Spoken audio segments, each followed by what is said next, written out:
you want to be happy.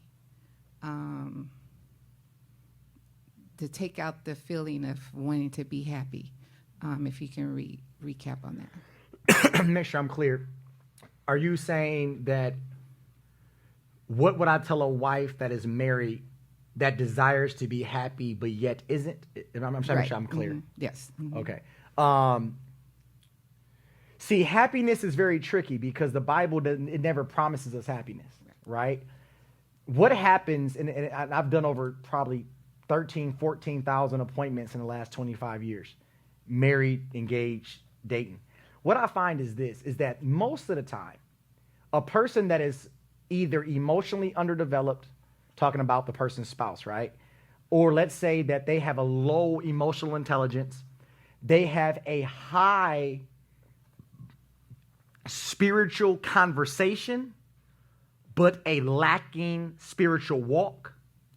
Many times they don't prioritize the emotion and the soul of another because they're so preoccupied upholding their own image. Therefore, they don't have to spend the time doing the work. So your happiness, I'm just making this up, your happiness becomes a non-priority because my image is too important. So what happens practically relationally is that you can have a wife or a husband and look up and say, I'm not happy. Well, unhappiness, I think I made a note. Hold on. I think you actually tapped into a note I might have made a while back. Hold on. Give me 2 seconds. That's why I said to recap on it. Yeah, because I'm like, wait a minute. I'm like, no, you do it.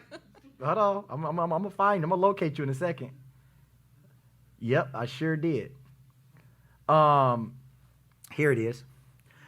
Many times a person that finds themselves, let's say, in a position that you're referencing, what happens is you will wake up and realize that you have failed to advocate for yourself, and you failed to employ your own voice, and you failed to convey your feelings, and this is the key, at the level that was required to bring you peace.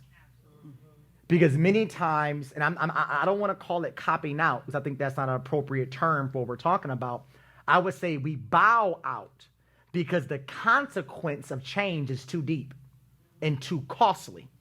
So what happens is maybe you advocate for yourself for a season, but then the constant barrage of this tells you your voice is not welcome here. Then what happens is you begin to live like a robot. There is movement, but there's no life. And you become controlled by the one holding the controller. That's why you can live 20, 30, 40, 50 years robotically going through the motions and the robot never come to life. But then on the flip side, I will point out how hard you are, how metal-like you are, how rigid you are. But I never put flesh on you as your husband, though. I never gave you structure. I never gave you the organs. I never gave you the muscle, the tendons, the skin. I never gave you the heartbeat, but I'm going to judge you for the things I never put in you. So what I would say as it relates to the happiness portion, many times if you're chasing happiness, it means you must chase the lie. You must chase the lie because the truth you must hide. Because the truth is going to cause a disruption in happiness. But this is the key. You only get happy through the disruption.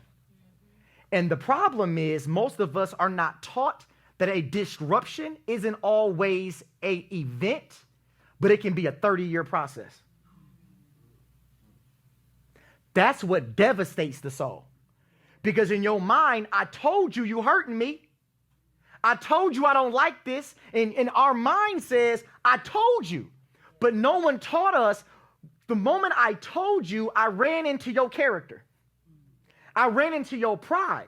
I ran into your over-spiritualization. I ran into your rationalization. I ran into your gaslighting. And 10, 15, 20 years can go by, and I'm still telling you, watch this, and I see no fruit of intelligence. Why? Because your happiness ain't my priority. And this is why. It's because I've lived preserving myself for so long. Preserving you mean I must die. And I'd rather you die than me. That's why a man can look his wife in the eye and watch her die and do nothing. Because to make you come alive, I must forfeit me. And the sad part is many men have fallen in love with the error of themselves. Why? Because what do I gain if I die to love you? Watch this. I gain a whole new me. But sometimes loving the old me is safer than discovering the new me. And I'm not willing to risk my comfort for your happiness. That's how a lot of men stand 10 toes down on that. That's why you'll hear a person say, you've been this way your whole life. Really what they're saying is, you've never loved me. Loving me requires you to change. It requires you to die. And you ain't willing to die. Now watch this. And because you won't die, I'm dying. That's really what your question is.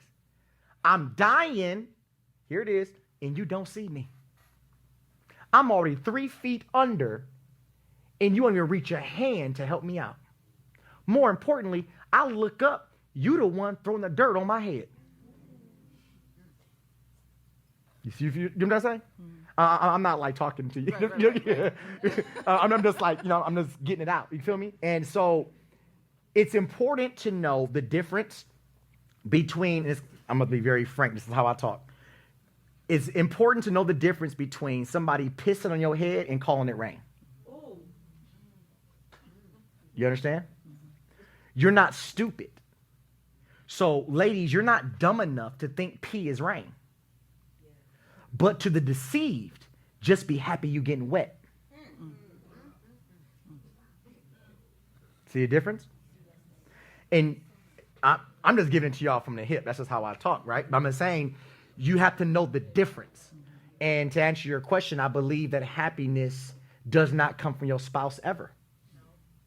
I believe that happiness is the fact that you can look up to heaven and know that when God gave a command, you obeyed. I believe the greatest source of joy is not my wife, not my kids. It is the fact that when God tells me truth, and I look at my life and I see how hard it is to apply the truth, and I apply it when my soul don't want to, and I know the only person that will acknowledge that truth is God. And when I obey him when it's hard, and I look to heaven and say, if no one else, you are pleased with me. That's happiness. So sometimes the only happiness you may get is obeying God.